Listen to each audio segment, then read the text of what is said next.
Salut Booktube, je reviens vers vous pour un nouveau dernière lecture avec la fin de mes dernières lectures du mois de juin. Le temps passe beaucoup trop vite. Comme d'habitude, j'ai de nouveau 4 livres dont je voudrais vous parler et je ne suis même pas encore totalement à jour après ça. Mais ça ira, prochainement je referai une dernière lecture de toute façon. Vous avez remarqué que j'en fais un peu tout le temps maintenant, mais je trouve que c'est mieux réparti comme ça, avec des interludes de d'autres vidéos et tout ça. Donc c'est parfait. Il y a, comme souvent finalement, du moyen bof et du très très bon dans cette vidéo. Donc on est à 2 moyens et 2 très très bons. Donc c'est parfait, j'ai envie de dire. Je vais commencer par le moyen et finir par le côté plus positif.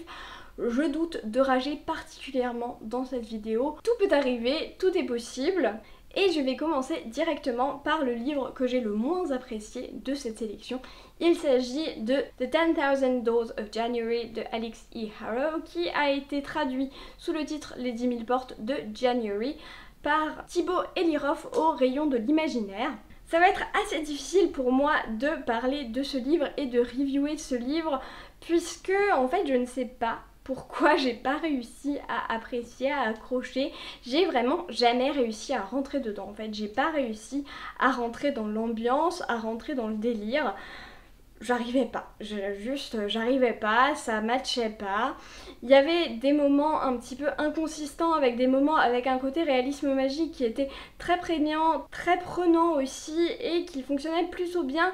Et après avec des côté beaucoup plus réaliste, beaucoup plus terre à terre.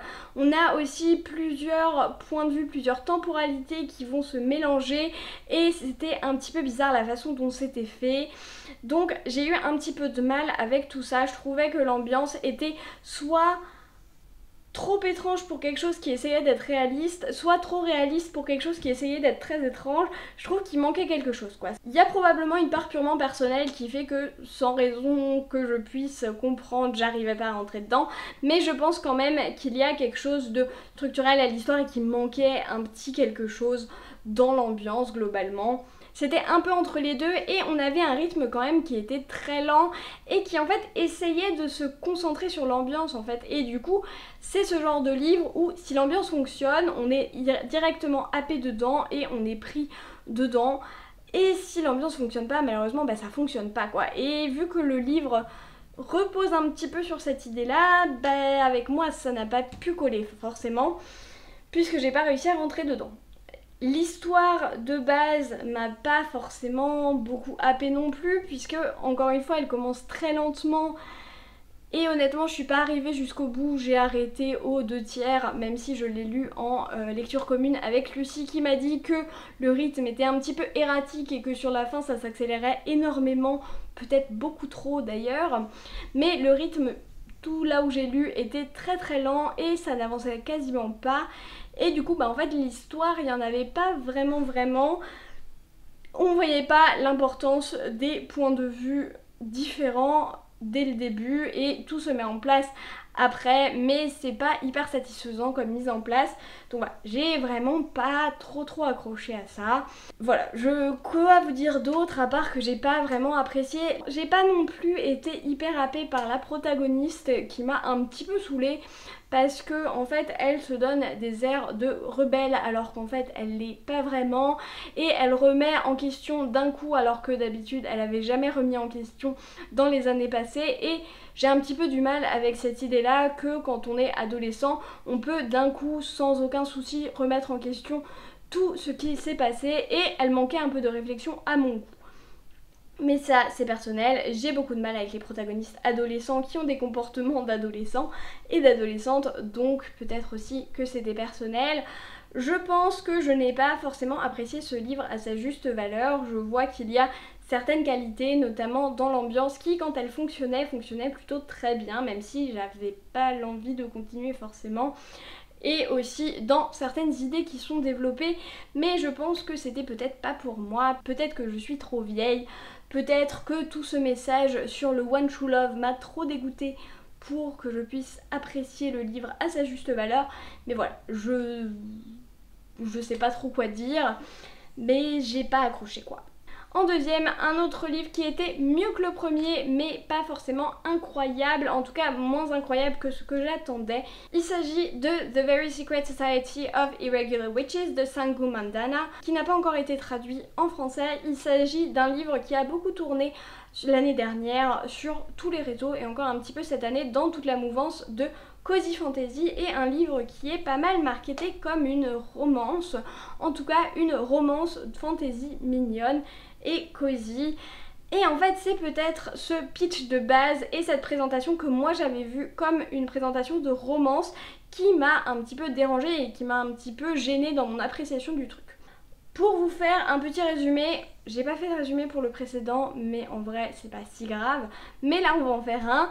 Pour le petit résumé, on va suivre le personnage de Micah qui est une vraie sorcière, et dans ce monde-là, les sorcières n'ont pas le droit de se rassembler parce que sinon c'est en gros dangereux pour elles.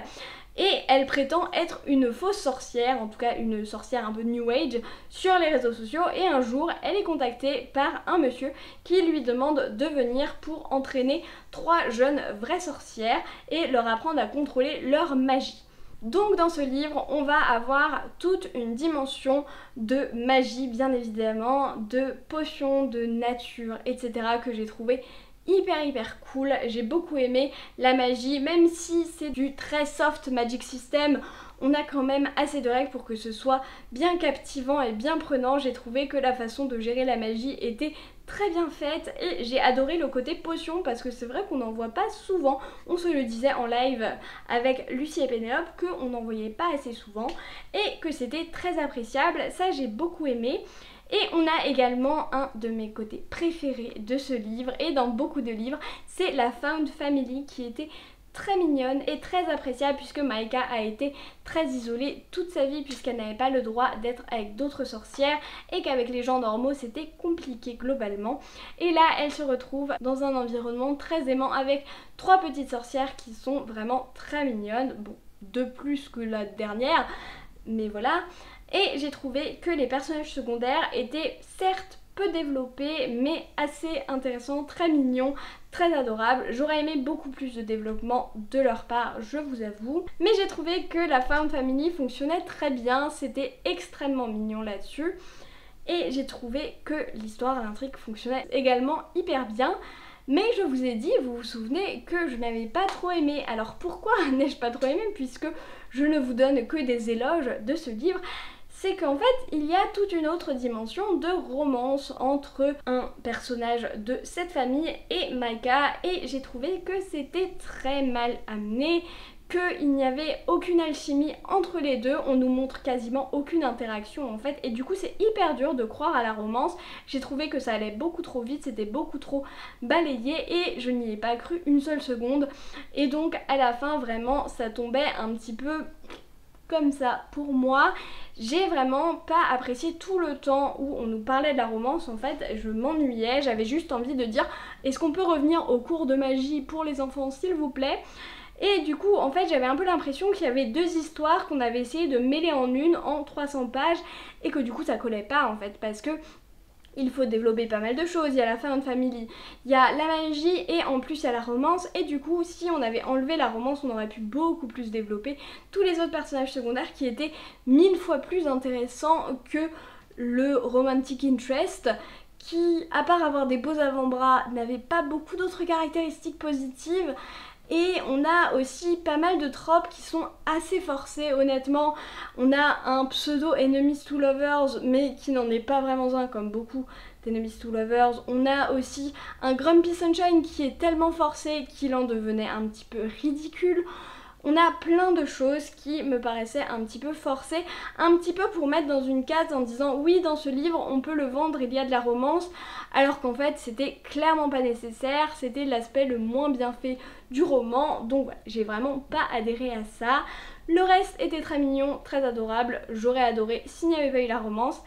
Mais c'est comme ça et c'est souvent le cas avec moi. Par contre l'anglais est hyper accessible, c'est très facile à lire, donc n'hésitez pas, ça se lit très vite. Ensuite, un de mes audiobooks du mois, j'ai lu Eleanor Oliphant is Completely Fine de Gail Honeyman, qui a été traduit sous le nom de Eleanor Oliphant va très bien par Aline Azoulay-Paquevon aux éditions du Fleuve. Dans ce livre, on va suivre le personnage de Eleanor Oliphant qui est très solitaire, très isolée, qui a sa petite routine, qui va à son travail le matin, rentre le soir, se fait des pâtes avec du pesto le soir, lit un livre, s'occupe de sa plante, sauf le vendredi soir où elle va s'acheter des pizzas surgelées et une bouteille de vodka, et elle fait ça pour le week-end. Elle mange ses pizzas surgelées et elle boit sa bouteille de vodka sur le week-end, et qui est très peu adaptée socialement, mais finalement ça ne la dérange pas. Elle se moque un petit peu des incohérences des autres personnes et de leur manque de logique.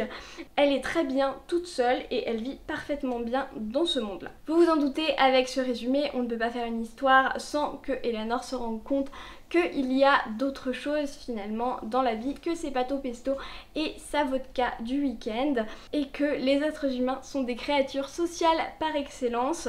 C'est un livre qui est à la fois très drôle par certains aspects et très triste également. J'ai pas mal pleuré en lisant ce livre. On a du côté très humoristique, que ce soit si on relate à Eleanor, parce que c'est mon cas, et j'adorais ses petites remarques sur les incohérences des gens et sur la stupidité des habitudes des gens, et ça m'a fait énormément rire. Ça m'a vraiment beaucoup fait rire de voir comment elle réfléchissait sur les autres personnes autour d'elle, comment elle voyait leur manque de logique, leurs incohérences, etc. Quand elle était saoulée par le small talk et tout ça, moi j'ai beaucoup relate à ça. Mais on peut aussi s'amuser malgré nous du côté maladroit de Eleanor, parce que elle n'a vraiment aucun code de la société, aucun code social. Elle est très rationnelle, tout ce qu'elle va faire a un sens. Elle est également un petit peu bully, gentiment entre guillemets, par les gens à son travail, mais du coup on est aussi très triste par rapport à ça. Voilà, il y a toute cette ambivalence entre rire et larmes qui est là tout au long du livre, vraiment. Il y a des moments où j'ai rigolé alors que j'étais en train de pleurer, vraiment tout au long du livre. On va s'attacher de plus en plus à Eleanor à mesure qu'elle va un petit peu comprendre que finalement elle ne va pas si bien que ça, que sa vie n'est pas si idéale que ça, et qu'on va comprendre d'où ça vient et quels ont été les problèmes notamment dans son enfance, et comment on explique comment elle en est arrivée là et ce qu'elle est devenue. Et on comprend aussi ça, pourquoi elle est isolée, pourquoi elle a dû se forcer à faire ça en fait, pourquoi elle a dû avoir ce mécanisme de défense là qui l'amène vers le fait qu'elle soit complètement inadaptée socialement, mais qui est en vérité vraiment une ressource pour elle. Et on comprend beaucoup de choses petit à petit à mesure qu'on la suit. J'ai beaucoup aimé toute cette phase de remise en question qui était très difficile, et on voit à quel point ça peut être difficile d'apprendre à se comprendre, d'apprendre à se connaître et de défaire ces mécanismes de défense qui sont faits quand on est plus jeune, quand on est petit, et de voir qui on est vraiment et qui on est sous tout ce qu'on a essayé de mettre en place pour cacher ces difficultés. Ça, j'ai trouvé que c'était extrêmement bien fait, extrêmement bien retranscrit. Il y a une vision aussi très positive, ce qui est assez rare pour le mentionner, de la psychothérapie, et une représentation aussi de séances de psychothérapie que j'ai trouvé très bien faite. Et j'ai beaucoup apprécié ce côté positif autour de ça, parce que encore de nos jours la psychothérapie est beaucoup trop diabolisée et ça ne devrait pas du tout être le cas. On a beaucoup de représentations malgré tout de relations très positives, très saines et très belles en fait, de relations d'amitié, de relations fraternelles, de relations un petit peu de père adoptif avec une fille. Voilà, on a beaucoup de très belles relations. J'ai beaucoup aimé sa relation avec Raymond, qui devient un très bon ami pour elle. Évidemment, vous vous en doutez, il y a beaucoup de trigger warning de santé mentale, et notamment de dépression, d'anxiété, de suicide et de PTSD. Donc si c'est des sujets qui sont difficiles pour vous, ça les aborde vraiment en profondeur. C'était assez difficile à lire ou à écouter dans mon cas, mais du coup faites attention si c'est pas des sujets avec lesquels vous êtes très à l'aise.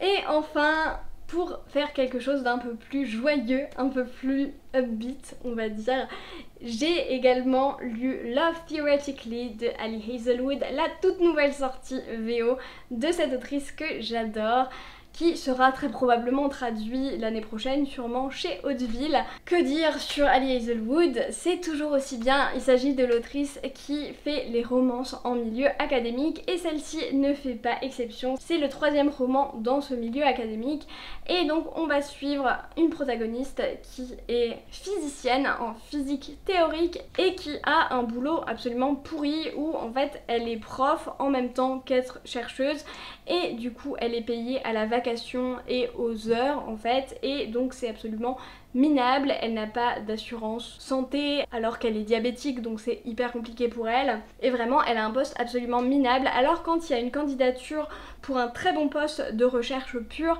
elle se rue dessus et on va voir un petit peu tout ce processus d'interview, de qualification etc qui est très complexe et très ancré encore une fois dans le milieu académique américain et qui est extrêmement bien fait. Sachant qu'en parallèle de ça, pour gagner un peu de sous pour arrondir les fins de mois, elle fait des fake dates en fait, c'est-à-dire que elle joue la petite amie de personnes qui l'engagent pour ça lors de mariages, de cérémonies ou quoi que ce soit. Et du coup, elle joue leur petite amie pour prétendre à la famille et donc c'est un travail. Elle est allée 2-3 fois avec un même mec qui a un frère qui lui est particulièrement antipathique.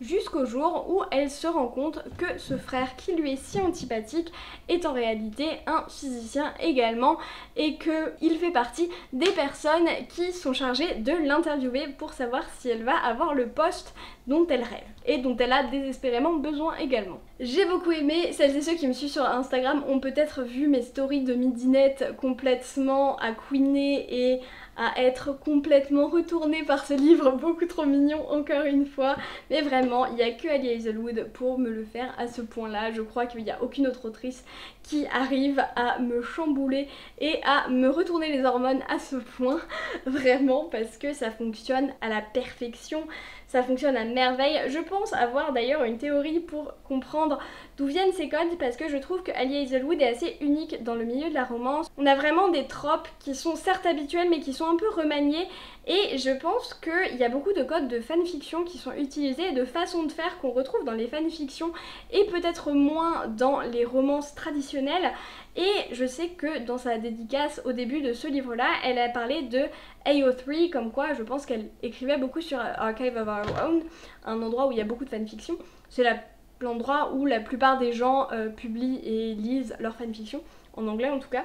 Et donc c'est ma théorie de pourquoi c'est assez différent des classiques et aussi pourquoi on peut avoir des scènes de sexe comme on peut avoir dans Ali Hazelwood qui sont assez visuelles et assez répétées à un certain moment parce que ça c'est typiquement quelque chose qu'on peut voir dans les fanfics, hein. Vraiment ça c'est assez classique et du coup je me suis dit que c'était peut-être pour ça. Si vous êtes d'accord, si vous étiez fait la remarque ou quoi, dites-moi dans les commentaires parce que je suis curieuse de savoir votre avis sur la question. Je trouve que dans ce livre, il y a certaines choses qui sont particulièrement intéressantes par rapport aux autres livres. J'ai déjà parlé partout de à quel point j'aime cette autrice et à quel point c'était mignon, à quel point ça fonctionnait bien, voilà.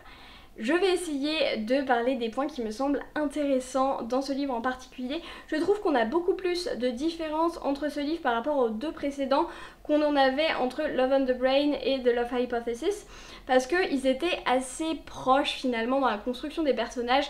Là je trouve qu'on a vraiment beaucoup de différences dans les personnages.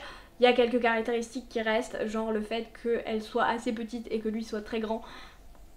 Bon voilà, ça reste similaire, mais sinon dans la construction des personnages, j'ai trouvé qu'ils étaient assez différents. J'ai beaucoup aimé la protagoniste, j'ai beaucoup aimé sa caractéristique, puisqu'elle a upgrade le fait d'être un caméléon et qu'en fait elle arrive toujours à voir ce que les gens attendent d'elle et qui elle doit être pour les autres et à faire ce que les autres attendent d'elle et ne jamais se fier à ce qu'elle veut et ne jamais savoir ce qu'elle veut vraiment pour toujours rendre les autres satisfaits d'elle. Et j'ai trouvé que c'était très bien fait. C'est peut-être un petit peu too much, c'est peut-être un petit peu trop extrême dans la façon dont c'est fait, mais je trouve que c'est très bien fait et c'est très relatable, donc voilà, j'ai beaucoup aimé, j'ai trouvé que c'était une protagoniste qui était très intéressante et un peu plus développée, un peu plus riche que dans les précédents romans et c'est vraiment pour moi la grande force de ce livre puisque je la trouve beaucoup plus intéressante et c'est vraiment ma protagoniste préférée des livres de Ali Hazelwood je pense. de loin d'ailleurs. Même si encore une fois ça manque de subtilité, et aussi j'ai beaucoup aimé son humour, puisque dans toute la narration on a de l'humour de physicien et j'ai trouvé que ça passait extrêmement bien, c'était hyper drôle. On a de l'humour de physique quantique etc. sans que ce soit trop complexe pour les noobs comme moi et qu'on n'y comprenne rien, mais vraiment c'était très très drôle et c'est pas du tout un gimmick juste pour dire oui ça se passe dans la physique. Non, au moins c'est vraiment ancré dans quelque chose de réel et j'ai trouvé ça hyper bien. Franchement j'ai adoré les blagues et l'humour de la protagoniste, j'ai trouvé que c'était trop cool. Mention spéciale également pour la présence d'une protagoniste diabétique, parce que c'est toujours bien, c'est toujours sympa d'avoir des protagonistes qui ont des caractéristiques, des maladies, des choses particulières qui les rendent différentes et qui pourraient montrer à des personnes qui, comme elles, ont une pompe à insuline, bah voilà, ça aide aussi à la représentation de certaines personnes, donc j'aime bien. Une autre différence aussi dans les personnages, c'est le protagoniste masculin, puisque outre le fait qu'il soit très grand, j'ai trouvé qu'il était particulièrement intéressant également. Ce n'est pas du tout pour le coup mon personnage masculin préféré de ces livres, puisque rien ne peut battre Levi déjà, et qu'il est beaucoup moins parfait que les autres. J'ai trouvé qu'il avait beaucoup plus de failles, beaucoup plus de vices et beaucoup plus de défauts en fait, et ce que j'ai beaucoup aimé c'est que c'était toujours adressé dans le livre, et il y a des moments où il y a certaines de ses attitudes qui m'ont un petit peu dérangée, et 2 pages plus loin la protagoniste lui disait non mais arrête parce que ça va pas et il faut changer ça, et j'ai trouvé ça hyper bien. J'ai trouvé que c'était hyper intéressant et il se remet vraiment en question, il se dit ok elle a raison et je vais changer ce qui va pas, et je trouve que c'est vraiment bien. On a beaucoup de bonne communication, hormis la mauvaise communication initiale, mais qui fait partie du background en fait des personnages, donc qui est compréhensible. Une fois qu'on a dépassé ça, on a beaucoup de très bonne communication, de discussions très réelles et très profondes entre les personnages. Je trouve que c'est toujours un côté très bien fait dans les alliés Hazelwood. On a toujours l'angst initial avec une alchimie qui fonctionne du feu de Dieu entre les personnages, puis un moment où ils vont se rapprocher, et à partir de là on a vraiment des discussions très profondes, très mignonnes, très agréables, et franchement c'est topissime. Le personnage principal masculin est moins parfait mais plus intéressant que les autres comme je l'ai dit, et ça a fonctionné extrêmement bien. Et enfin, dernier petit truc un petit peu différent, je trouve que c'est le meilleur sous-plot académique des 3 livres de l'autrice, puisque vraiment le côté recherche d'emploi etc, et avec les révélations à la fin et la hype de la fin qui était ridicule dans Love on the Brain par exemple, est beaucoup mieux fait ici, et vraiment je trouve que on a un côté académique qui est beaucoup mieux réussi et beaucoup mieux fait dans sa structure narrative en tout cas, et dans l'histoire qu'il raconte et dans la façon de raconter les événements. Je trouve que c'est beaucoup mieux fait, c'était hyper bien. Encore une fois, c'est pas juste un gimmick pour dire c'est une romance lambda mais juste on les met avec des blouses de chercheurs. Non, c'est vraiment hyper important le côté académique et le côté scientifique pour toute l'histoire, pour tous les personnages, donc vraiment c'était top. Je pense même que c'est mon préféré des 3, juste un poil au-dessus de Love on the Brain, mais vraiment je pense que c'est mon préféré des 3 pour la protagoniste, pour le subplot académique, pour l'humour, même si Levi reste mon crush préféré de ces 3 livres. Voilà, j'ai adoré, c'était trop mignon. Je veux lire des romances comme ça toute ma vie, pour reprendre la phrase de Pénélope. Vraiment, si tout le monde écrivait des romances comme Allie Hazelwood le fait, je ne lirais que ça probablement. C'est tellement bien, j'ai trop hâte de la fin de l'année pour que sorte son prochain livre. Mais voilà, j'adore Allie Hazelwood, je pense qu'on est beaucoup dans ce cas-là. J'adore.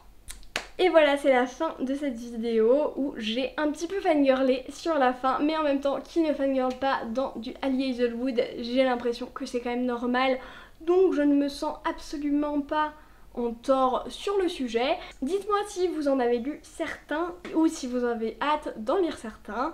Ce serait avec plaisir d'entendre votre avis sur la question. J'espère que vos lectures de juin ont été bonnes et que celles de juillet seront encore meilleures. Mais en attendant, on arrête tous de procrastiner, on va prendre un livre et moi je vous dis à la prochaine.